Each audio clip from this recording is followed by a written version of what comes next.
Do you suffer from debilitating migraines? You know, that throbbing pain in the front or side of your head that's so severe you're unable to work or do anything other than retreat into a dark and quiet room? Have you had them for years and just haven't found a solution? Call Dr. Elizabeth Ebersol and put an end to your debilitating migraines forever.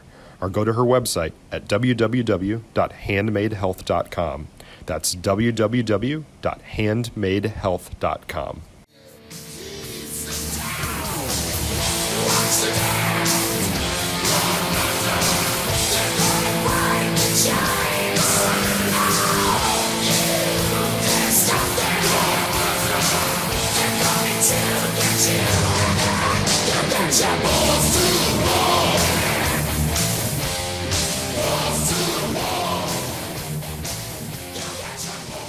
Well, hello, everyone. Welcome back to Balls of the Wall, episode number 11. I got my main man over there, Billy Martin Jr. How are you doing, buddy?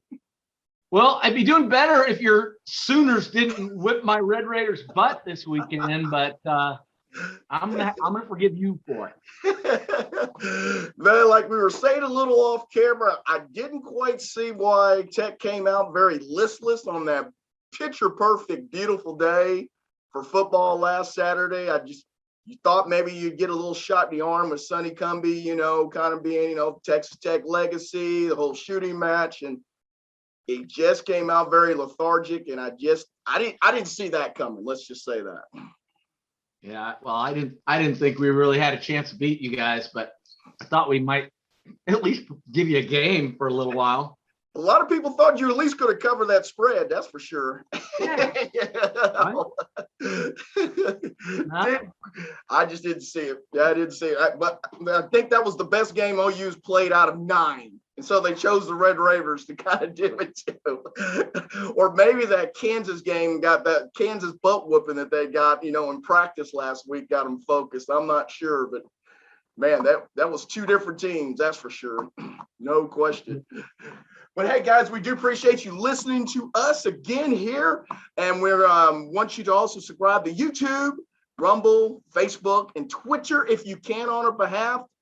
The more subscribers, the more goods we can bring to you guys. We also appreciate any comments, anything you should improve, anything you like, dislike. We're tough skin. We can take it. So please let us know. Even if you want to go anonymous, doesn't matter. We'll take it all. We're good. We're good. And Billy, as a matter of fact, I heard you got a 26-year anniversary with your sports agency this month. Then 26 years. Yeah. Congratulations, man. Yeah, it's been a quick half century. I'll tell you that. Either that means you're doing really well, or we're just getting old, and it's time for us to finally start finding something else to do. Is it time for us to kick up the feet somewhere in a cabin and be done with it? Yeah, maybe. It'd be nice, wouldn't it? It'd be nice. But again, congratulations, man. You've seen that world change, to say the least, when you first started to what it is today. So, hey, perseverance is great. No, and it's ever changing, think about it, with a new CBA, a new collective bargaining agreement in the work. Yeah. After this World Series is over, none of the news we're going to hear is going to be very fun for a while, I don't think.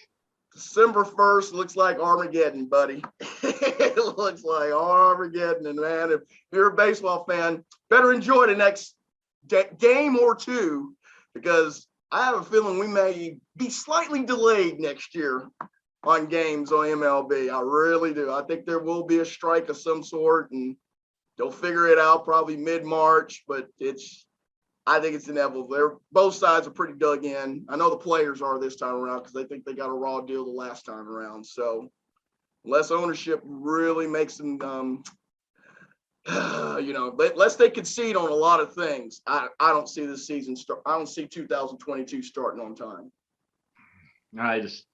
As a fan of the game, I so hope you're wrong. I'm just saying that as a fan. I don't know. There's this side of me that just says they've got to know how important this one is right now. I mean, both sides have to know that. How many people do you know that were avid sports fans that don't care anymore.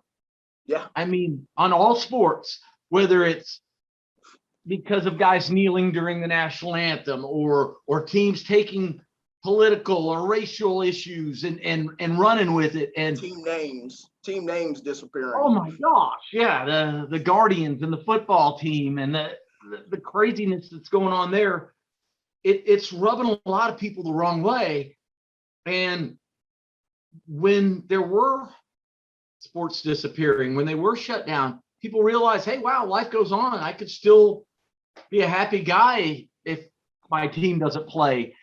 And I don't know. I would hate for America's pastime to really lose a bunch of fans because of a strike right now. And John Q. Public doesn't want to see that. No, and not even after a COVID. Us coming out of a COVID, we realized that, you know what, we can survive without sports. So if you're really wanting to drive any of the people that are on the middle ground or on that edge of the fence right now, if you have a work stoppage this time, I have a hard time thinking you're going to get that fan to ever come back, because it's just, man, we've realized, hey, we can do other things. We don't have to have sports to survive.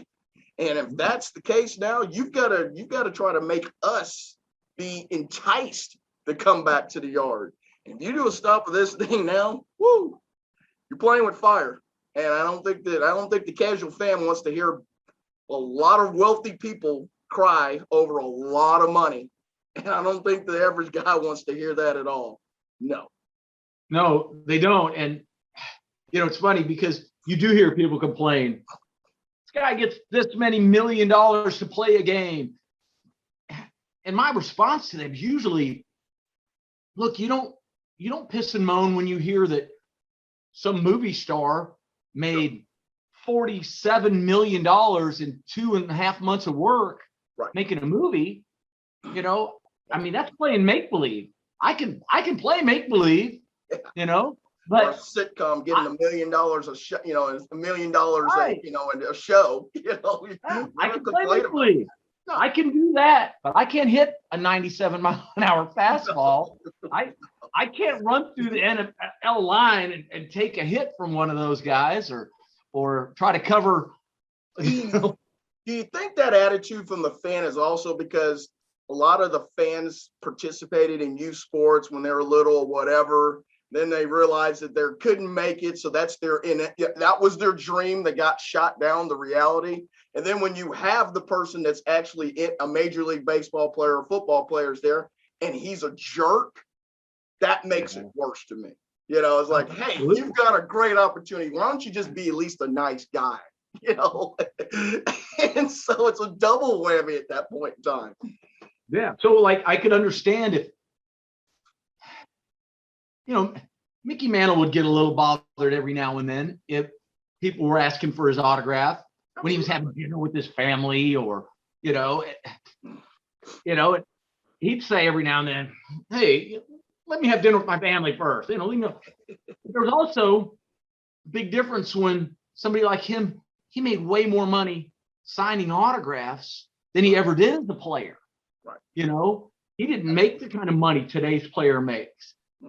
And when I hear one of today's players say, oh, well, that's a source of income for me, signing autographs, it's like, dude, you make $17 million a year. Go ahead and sign little Timmy's autograph. It's okay. Exactly. Well, I always tell them also, I think the athlete gets a bad rap sometimes when he's just living life on life's terms, like anybody else. He could have a really bad day, and that's the day that you catch that person, and I said, they're still human. Yeah. They're still human beings. There's going to be days that they're just not, they're going to be a little swarmy. They're going to be a little disinterested in what you have to say or what you do, but that's just life. You can't put them on. Happened to me once. Yeah. So think about it, my business partner today of 26 years, right? he and I were about 11 and 12, probably 76, right, 76 or 7 spring training. Mm-hmm. and there was a celebrity golf tournament in Florida that we went to. And there were a bunch of baseball players, but he and I were all excited about the other athletes, right? So I got Evel Knievel's autograph, and there was Willie Moscone, the pool player. Oh yeah, the Miller Lite commercials. That's for his autograph. He said, "Do you even know who I am?" And I said, "Willie Moscone, you beat Minnesota Fats." He goes, "You guys can ride with me." And we rode in the back of his cart for about 3 holes. Nice. And I don't know if he did that because we were both Italian or just because we knew his name, but we were having a blast. And I see Efren Zimbalist Jr. Wow. Who I think Hawaii 5-0, I think was his show. Hawaii 5-0, yeah. And of course, I walk up and I was super polite asking for autographs because I heard so many kids and people be jerks to the guys, you know. Mm-hmm. "Hey, Kenny, give me your autograph." Right. You know, and they look at him like, "Gimme what?" You know. So I said, "You know, Mr. Zimbalist, could I please have your signature?" And he looks at me and goes, "Son, I've been at the autograph booth for the last hour. Why didn't you get it then?" You know, like I knew, that 11-year-old kid knew that. I didn't get the memo. But then he takes 3 steps and these 2 pretty girls walk up. "Can we get a picture?" "Why, of course," as he's priorities snuggling up to him, right? And I'll never forget it. And it really, you know, made me a little mad as a kid. And I told my father about it. Mm-hmm. My father never turned down an autograph. I mean, even when he was having that bad day. Yeah. And working in the Bronx, he had a few. Yes, he did. And I'd watch him. Now, he wouldn't stop walking. He was smart because if you stop walking, you get trapped by the horde, right?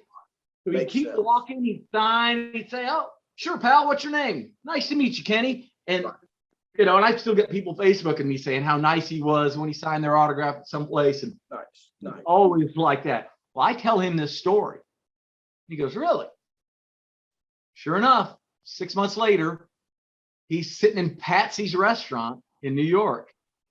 And the maitre d' walks up and says, "With Efren Zimbalist Jr. to my father's table." "Billy, I want you to meet Efren Zimbalist Jr. He's a huge fan of yours." And my father looked at him and says, "Really, I'm not a very big fan of yours." What do you mean? He tells him the story. Nice. "Oh, well, let me send him a picture. I'll be happy to." And he goes, "No, thanks. He doesn't want your autograph now. And I don't want to talk to you anymore." Like, yes. Yes.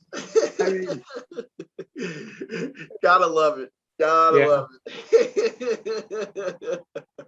Yeah, I do think they get a bad rap sometimes, but like I said, if you're a decent person, more often than not, you'll get a pass.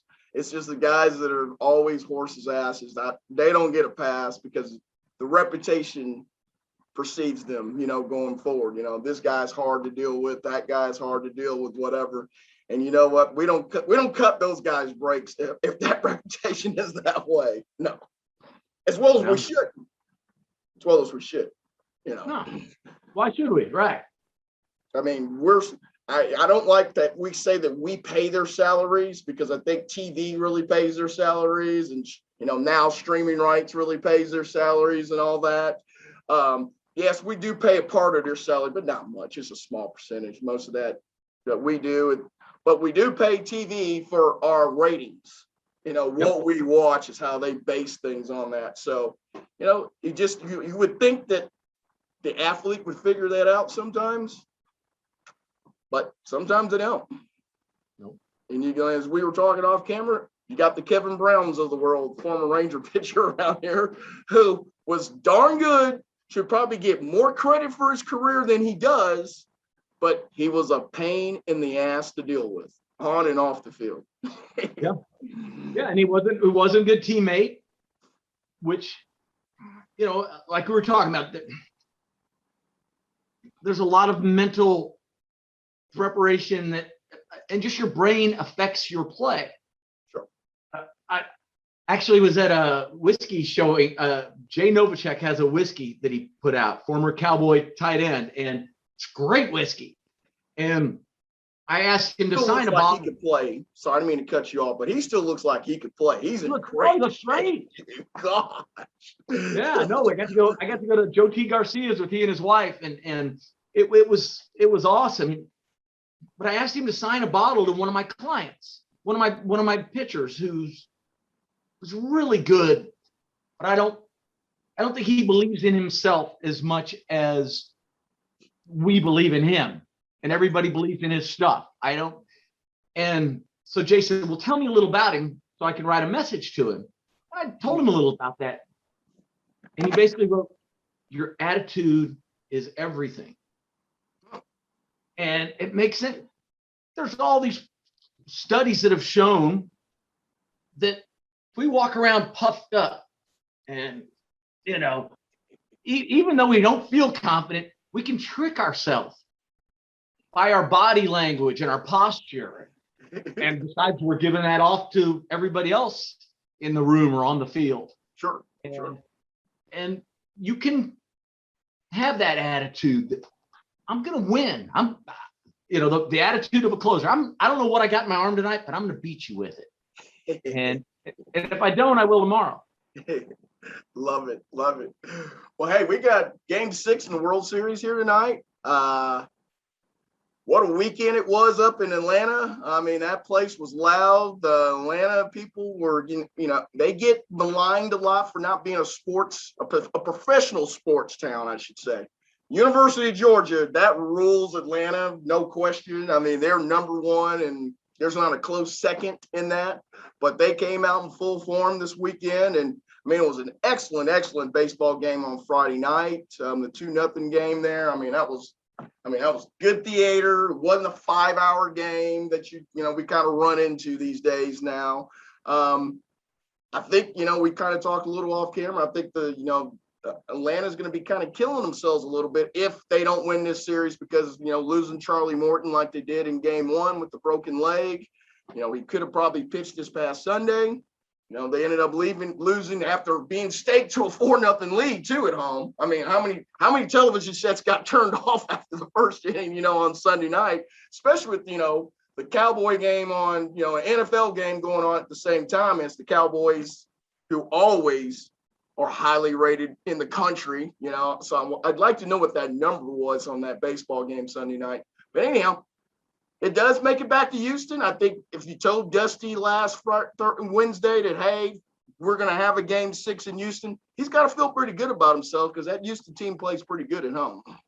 Oh, absolutely. And I'll tell you who maybe the happiest person on the planet that the series is going back to Houston. I'm going to think the MLB commissioner is probably the happiest guy on the planet because he was going to have to go present that award to the winners of the World Series after pulling the All-Star game out of Atlanta. Yeah. What do you think his reception was going to be there? Yeah, we had a little Joe Biden-esque type cat calls on the commissioner last weekend. Wow. I mean, and the tomahawk chop, the whole shooting. I mean, he did himself no favors being in that city.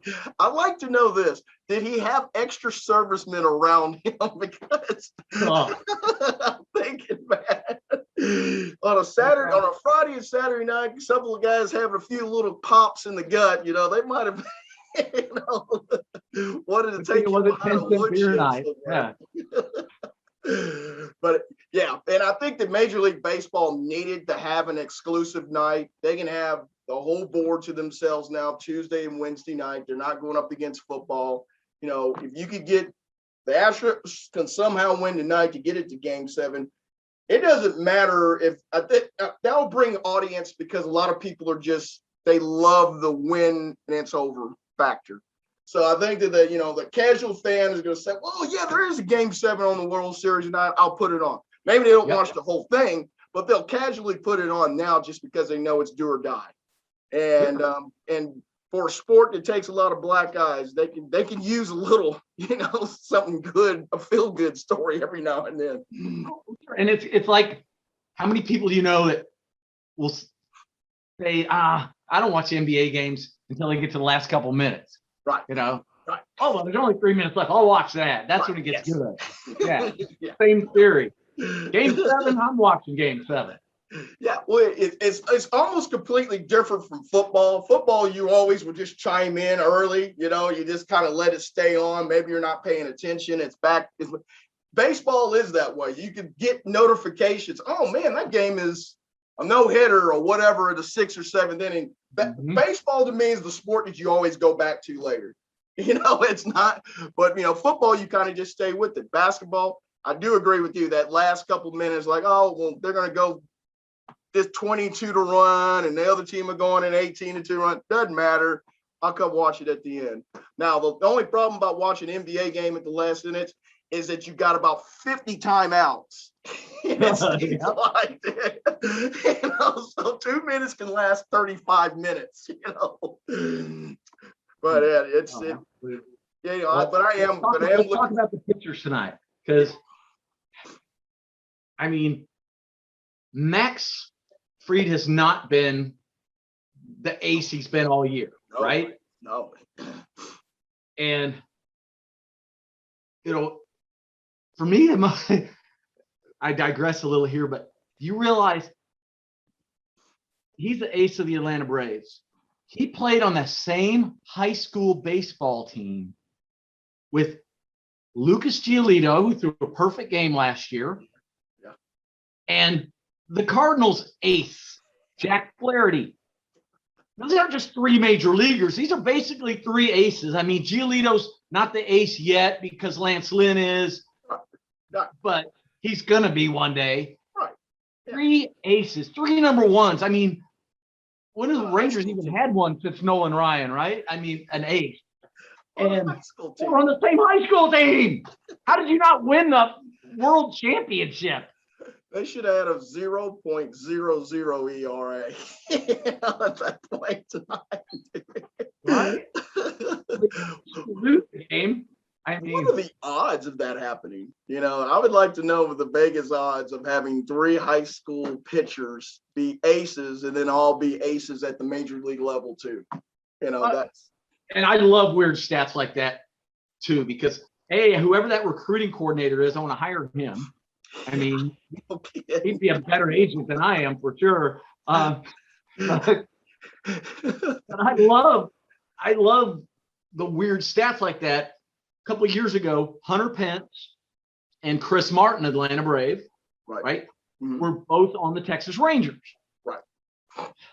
Well, they had also both attended Arlington High School.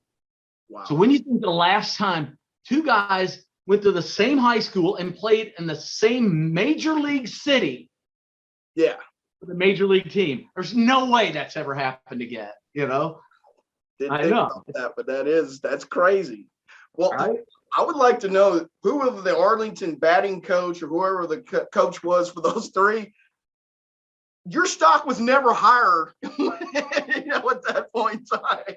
They needed an agent for a serious promotion at that time because it was going to be all downhill once those guys use up their eligibility in high school. That's great. But I'm expecting a good game here tonight. I'm expecting, Minute Maid to be just absolutely hyped and amped tonight. That atmosphere that we always talk about in baseball that's kind of unique to all different sports. I think it's a little bit. And like I said, I'm praying for a Game 7. I'm not a Stros fan. I said at the beginning that I thought the Stros would be here. I was hoping that I was going to be wrong, but I do want Game 7 because I don't want to turn on a MAC football game tomorrow night. I want to turn on Game 7. I do. I want one more game. I'd really kind of love to see the Braves win. I'm pulling from Tyler Matzik. Sure. He played for the Air Hogs for us. And absolutely. You're allowed to be very partial. Well, otherwise, everybody asks you, who do you cheer for? Who are you a fan of? And it's people. It's, when you're in the business. You're rooting for players. Right. Or personnel or general manager that I love, or, I mean, and I've kind of learned that just being in the high school sports now. I'm cheering for players. It's people that I have relationships with. I don't hate Earl Turner and Carrollton Creekview like I used to, because that was our rivals. If it's somebody, I'm rooting for the players now. I've trained myself that way. So yeah, I get it completely. I get it, and I can see if you had bunch of players in the MLB, you're like, well, hey man, I got a shot to get this one of my players to the World Series. That's what I'm rooting for. Oh yeah. And why was I cheering for the Red Sox? Well, because one of my guys played for that team. He gets a big check if they win. Or the more success my Yankees client has, better for me. Absolutely. But or even like when the Yankees did the 1-game playoff. Right. People just assume because my father managed them 5 times. Sure. I'm cheering for the Yankees. You're a Yankee fan, right? Well, Brian Cashman and I were interns together in the 80s. Right. He's my friend. Right. Randy Levine, the president of the Yankees, and who I think is an amazing man, who I think makes almost all his decisions based on what would George do.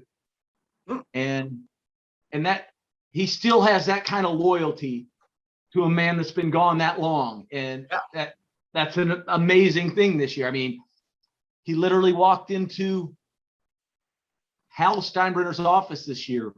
Remember when they had a bad start? Yeah. And he said, you know what your dad would be doing right now? He'd be hiring Billy right now. For the Billy's not 50th around. time. Let's go hire Buck Showalter. That's the closest we can get.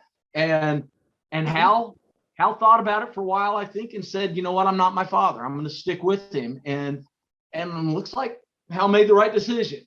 I mean, I wish he'd have told his dad that a few times, but yeah, could have rewarded dad with a 4-year, 4-year, the last year team option contract extension. Instead of we'll let you finish out the season, Billy. No, we're going to give you an extension. Well, and it's funny because he did have that on and off in all those years, but a lot of people don't even realize Mr. Steinbrenner was so loyal. My father had a lifetime contract with the Yankees. If he wasn't managing, he was still getting paid. They still wanted him there in the booth doing something. George would ask his advice on things all the time. And, so when people ask me why if I'm cheering for the Yankees, why? It's because there are people there that I know and care about and have for a long time. Mr. Steinbrenner told me I had a job for life if I wanted to, so it's, you're right. It's all about cheering for players and people. Yep. Absolutely. Absolutely. Well, hey guys, we do appreciate you listening to us here, and we appreciate if you can subscribe to us on YouTube, Rumble, Facebook, and Twitter. That's Balls to the Wall. My man, Billy Martin Jr., myself here every week with you guys to bring you some new material. And we're taping here on this Tuesday night of Game 6 of the World Series. And, I like to talk one other thing about the baseball. I like to talk about this because I know you're really passionate about this. Last week there was a little, came out about MLB. Now I'm going to have to provide housing for the minor leagues going forward.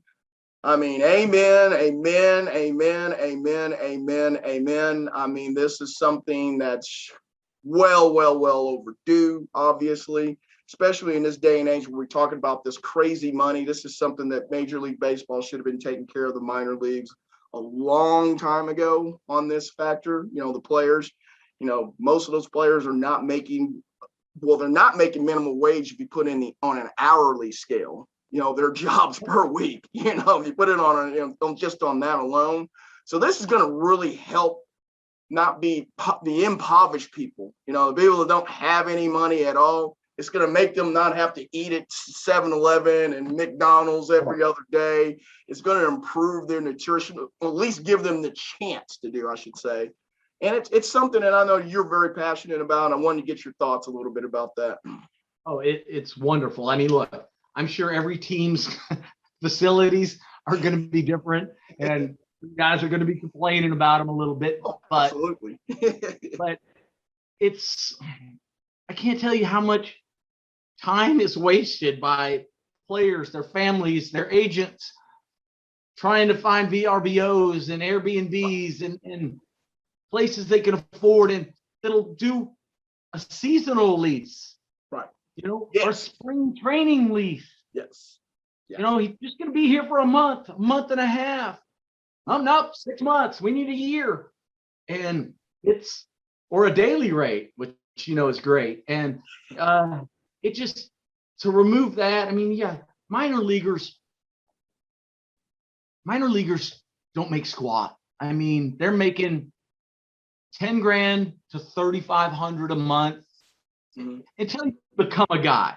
Now, when you're one of those maybe up and down big league guys making, you get on the roster, then you're starting to make 90, 100,000 plus, even if you're back in the minors. But that's still a small number of all the minors. It's a very small number. It's 4%, 3%, if that, So it's a small number. And they're still having to pay exorbitant housing fees because it's not easy. People don't want to lease something out for 3 months, month and a half, or you get in a lease and then you get moved up to AA. And so thank goodness that's all gone.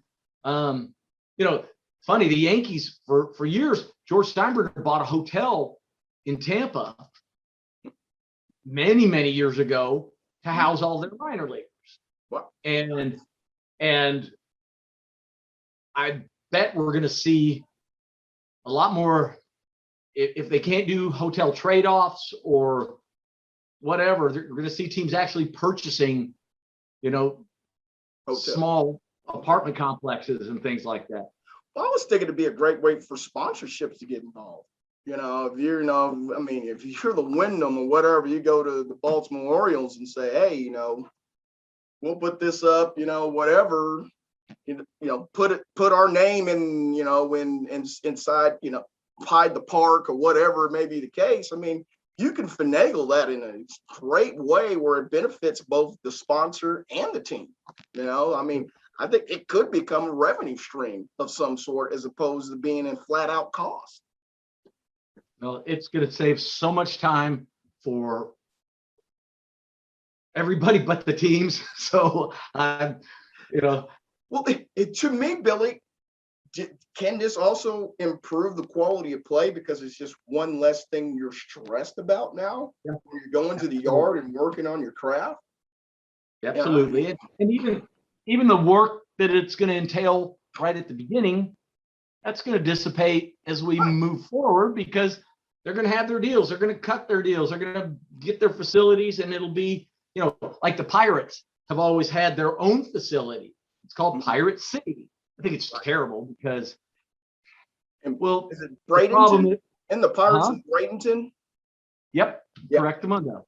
Nice. Well, so the bad part for me about it is you get your new drafted kids, so you get some small town kid who just signed in the third, fourth round, made a nice little chunk of money, right?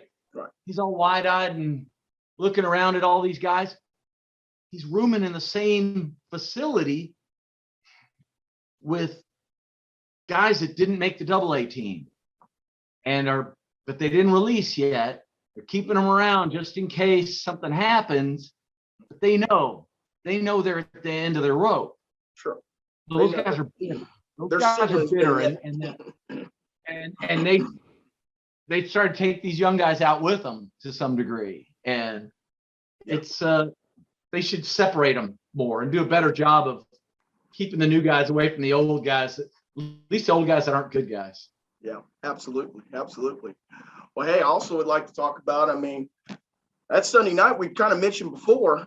Did anybody see that coming from the Dallas Cowboys on Sunday night, that they were when Cooper Rush was going to be the starting quarterback about two and a half hours before game time, and he goes on the game-winning drive to win the game? Well, you know what? I twice got up to get another plate of turkey and dressing because I thought it was like an old Thanksgiving day for the Cowboys. But wow, man, that was awesome. It really was neat to see.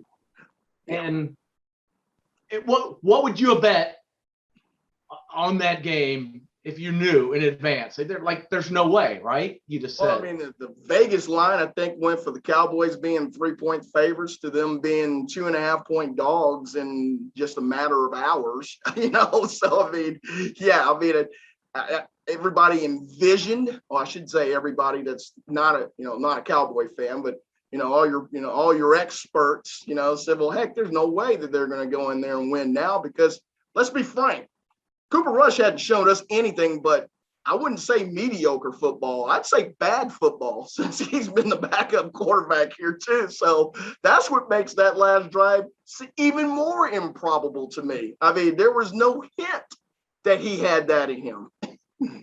Yeah. No, and that's great for your team. You look at this team and they got to believe in themselves. I mean, they're pushing on. If our kicker makes a field goal and an extra point, we may beat Brady and the Bucks in game one. And they're undefeated right now. And after winning the game with our backup quarterback, that's pretty darn nice. It made you not have to rush Dak to get back to the game. So now he's going to be about as close to 100% as you are at week 8 or 9 in a football season. But you win the game, and you also got a little help when the Saints beat Tampa Bay and the Green Bay beats, Arizona, 2 days prior to that. I mean, you had a whole lot of good fortune right there in 72 hours that you weren't expecting at all. Because, I mean, from what I understand, Dak wasn't even practicing last week. So, I mean, I guess they had a pretty good idea that he probably was not going to play. But inevitably, to win an improbable game like that with a lot of people hurt. Now they got some people hurt again in that game in Diggs and Tyron Smith, but you have to start believing that things are going right. Where it seems like for the last 20 years, it seems like you played the game waiting for something bad to happen against you. And now that's not the deal. It seems like you're going out and just winning football games. So yeah, that's a tremendous win. It's a conference win. It's on the road. And, you're looking at, especially with that division, you almost pretty much got that wrapped up as it is anyway. But now you're looking as folks, can we get a first round bye in the playoffs now? Can we get home field advantage throughout? Yeah. Did we have those goals before the season started? No. Thinking home field advantage? No, I don't think so. Come on, playoffs. Get in there. And guess what? And McCarthy didn't do anything stupid time management wise this time. That may be the first time this year. So we had improvement across the board, Billy, on the Cowboys side. It's really and even this week. Let's not rush that. If he's not 100%, because I'd even come to grips with it in my mind before the game. It really doesn't hurt us if we lose this one. We're going to be fine. And they didn't. So yeah. I tell people before, I said, you need to win these games now. Don't get me wrong, but when you we say the win games because it gives you a cushion. Because you're going to lose a game you shouldn't lose probably later in the year anyway. But when you steal one of these, kind of like what you did this past Sunday, that gives you one more in that cushion factor is what I call it. So, every year you're going to probably win 2 you shouldn't. Then you have 3 or 4 games that are right down the wire and flip of a coin who's going to win it. You win no more than that, then you're set up. They're set up good because they're going to play some divisional opponents that, quite frankly, I don't think either one of us think are any good. So, you still got 4 more division games. Even if you lose one of those, you still got 3 more wins there. You're setting yourself up pretty good to be a double-digit winner here, with the extra game. Well, I'll tell you what, I just hope Diggs' injury isn't too serious because he's huge. He is Defensive player in the front. beyond for me, man. He's well, if you go a half season, isn't he the defensive player of the year? If you're just playing for the half of the season, I mean, that's the first game he didn't have an interception in. You know, that's unreal. You know, yeah. I mean, I think who was that? Trying to think of the Kevin Smith. I don't know if Kevin Smith had 7 interceptions in his career while he was with the Cowboys, and he was a good cover corner though. Absolutely. He just couldn't catch the ball for an interception. But that guy's been phenomenal. I mean, he really is. I mean, that Diggs family's pretty athletic. His brother up there, his brother in Buffalo ain't bad either. No, I'll find a spot for him too. Yeah, it's not bad, but yes, Cowboys rolling. So I mean, the city of Dallas is getting back to normal, thinking parades already. and then finally, we would like to kind of wrap up the pod here today. We're going to talk about a subject that some of you fans I know are going to not take me very seriously on. But what the hell is wrong with UT football? I mean, I get it every year that this is your year. You get excited about Sark, you get excited about Herman, you get excited about, but you continually lose games the same way. It's got to be just maddening being a UT fan. Double-digit lead again in the second half, 3 times in a row, you give it up. You probably arguably have the best running back in NCAA football in Robinson, and you can't get him the football and scoring opportunities in the fourth quarter. I just don't get it, Billy. I just don't get it. Well, and everybody, mind you, this is coming from a Sooner. Yes. Who should be jumping up and down dancing that UT's terrible, but it's not as fun to beat them when they're not great, right? I want them in the top 5. I want both teams to be in the top 5 for the Red River Shootout every stinking year. That way, when it's over, it is break out the Dom Perignon. It is, break out the caviar. Right. That's the way it's supposed to be, and that's why I love the rivalries and watching A&M leave for the SEC, which I thought was kind of a cool move for them when they did it. But why don't they maintain their rivalry with UT? Why don't they still play them preseason every year? It's all because everybody gets their little butt hurt over one thing or another, and there's money on the Longhorn channel. And it's like, come on, that's what you love about a great rivalry. And I when they're both great, it's even better. Absolutely. But it seems like in the past, even when one wasn't good, they step up for that game. Sure. And give them a handful. And I don't know. I love the rivalries. I love the rivalries too. And I think that, I kind of call UT fan and Cowboy fan kind of the same thing. They expect greatness all the time, but we haven't really seen greatness now in 15 years on the UT side since Mac Brown won it, and it's 26 and plus years since the Cowboys have won it. You keep referring to the history book instead of adding to the book going forward. After a while, it's like, okay, I hear what you say, but it's not adding up on the football field. And for a place that has more money than God, them in Ohio State print money every year. I mean, their buyouts alone was $20+ million last year for that coaching staff. Doesn't tell you about all the money you had to put up this year to bring an entire, 8, or I believe they held 2 coaches from 1 year prior to it. And you just got rid of the Louisville coach. His name is Charlie. After a while, they asked Red McCombs, help on buyouts. And he's like, I'm tired of bailing you out on bad mistakes. I don't mind giving, but I don't mind buying out mistakes. And it's just odd to me that I just think it would just be absolutely total frustration to be a UT fan right now. Because how hard is it to recruit there?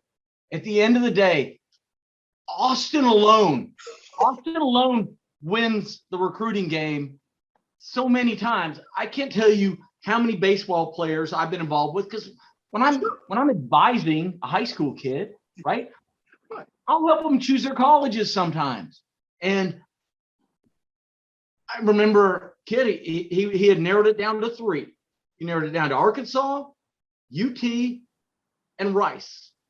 Okay, and went to Fayetteville, loved it.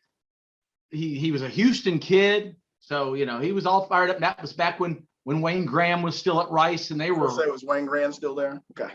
Oh, they were awesome. On his way back from every year. Well, he was a pitcher, and on his way back from UT, he called me. He said,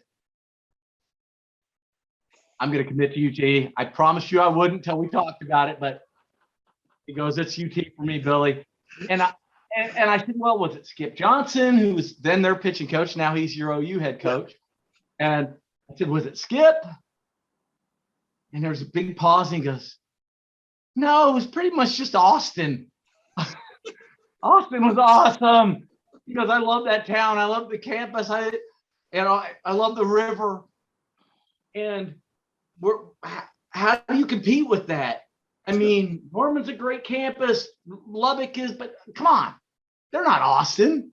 And Austin is a melting pot. So it breeds all different personalities, nationalities, whatever you may be. You've got it there in Austin. I mean, it doesn't matter. So you don't have to. It's an easy drive from Dallas, an easy drive from Houston. It's, but it's just far enough away from home where you're away from home. And you don't have to force feed that. Just the atmosphere alone breeds that. I mean, you just say, here, football game, the tower's lit up. Y'all guys go to 6th Street and have a good time. You're going to see anything you want to see at that point in time. You might see a little too much at times, but yeah, it breeds that. And it's the only sport in town. I tell people all the time, there's a reason why the people in Atlanta feed off of going to Athens, Georgia for that, because it is the only thing you talk about. Baton Rouge is the same way.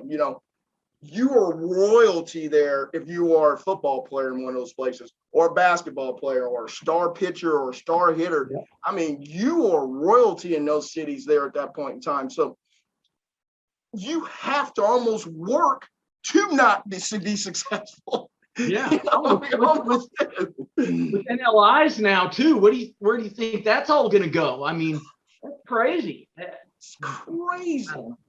I was afraid, to be honest with you. I wasn't sure what college I wanted to go to, but UT was definitely on my list. Sure. But I got terrified thinking I'll probably really just receive a minor in 6th Street. May never make it to class, so I'll go out to Lubbock where there won't be so many distractions. Oh, you have to go to class when you go there too? Oh, hey, I didn't know that. Yeah. It turns out there's a party every night at every college, so that was not a smart move, but yeah, I did love my college. Yeah, well, the funny thing is that it was a little different 30 years ago when we were in college, as in, in Austin the way it is. But now with the glut of money that's come into the city of Austin in the last 20, 25 years, I can't imagine what it's like to be a player in that city, in that city now because of that. And before NIL, I can't imagine how many extra benefits were coming due to the large amount of people that were there. They're legal now.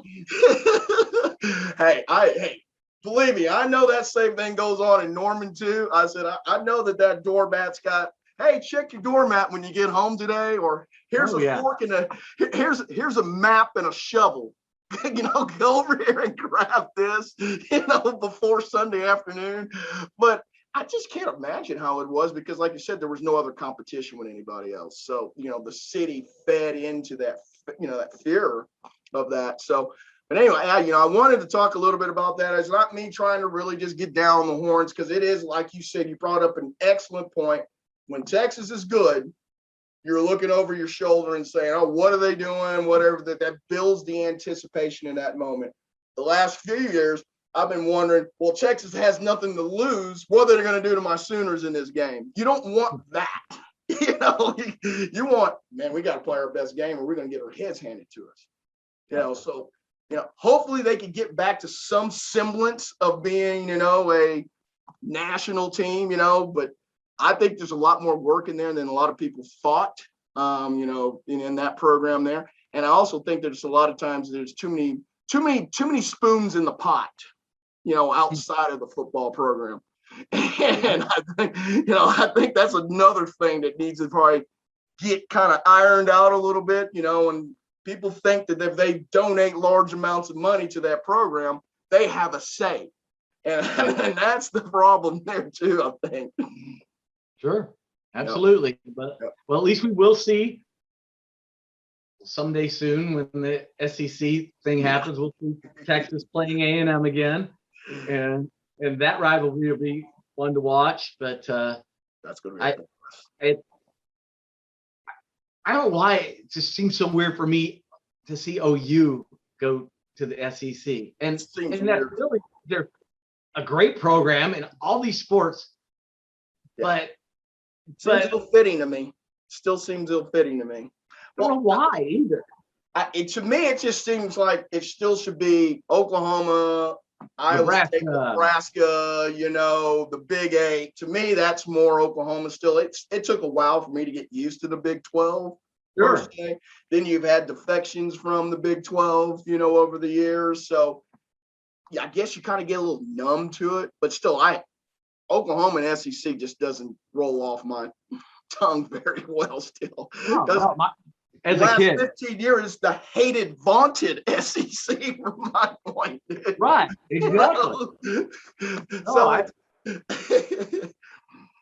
I love my mother's whole family went to the University of Nebraska, and back when we were in school, yes, that was one of the best programs in the country. Absolutely. I got to go on a recruiting trip. Nebraska was probably the only decent school that had any interest in me as a baseball player. Nebraska and the University of Arizona. And my parents had just divorced, so I chose Texas Tech because I couldn't pick mom's school or dad's school. I was afraid I'd make the other one mad. But my recruiting trip to Nebraska was the Nebraska OU game when they were both top 10 teams. Wow. Okay. Turner Gill was the quarterback for Nebraska.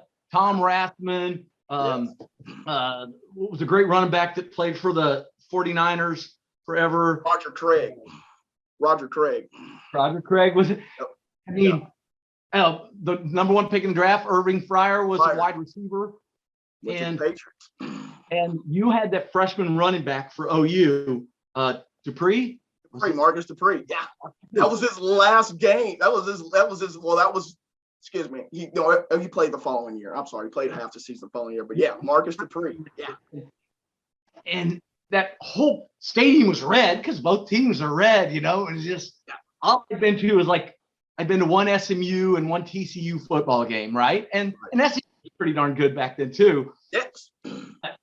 But walking in there and seeing all that, and it was such an awesome game. Twice Dupree walked to the wrong huddle because I know he had a stinger. I know he had a big golf. Sting. Yeah, and head blow. Give him some salt. He'll be fine. Yeah. And they grab him, turn him around, throw him back the other way, and oh man, that place was going nuts. I was amazed. Always funny to me is when somebody has a head injury. Why did his teammates tap him on the head? Good job. Way to go, Kenny. I'm thinking if he's got a concussion, the last thing he wants is somebody hitting him on his head. I'm thinking a butt pat would probably be sufficient. Oh, that's just the way my mind works sometimes. I do apologize, but as I always wanted right. We're allowed to say butt on podcasts. It's okay. Well, hey guys, we do appreciate you listening on the cast. Like I said, it's my favorite hour of the week spending here with my man Billy Martin Jr. Enjoy it so much. enjoy the World Series here. And one last time, we appreciate if you guys could go subscribe to YouTube and Rumble and Facebook and Twitter for us, Balls to the Wall. We appreciate that. It'll help us going forward, man. And you can also, and you get all of our videos will be on Rumble. I wanted to make sure everybody knew that. I know Rumble's becoming very popular here. Not that I'm tech savvy or know what's the up and up, but I've been told that Rumble is becoming very popular. So we appreciate if you guys could listen to us on that throughout the week. We will be back here next week. Like I said, Billy, have a wonderful week, and we're out.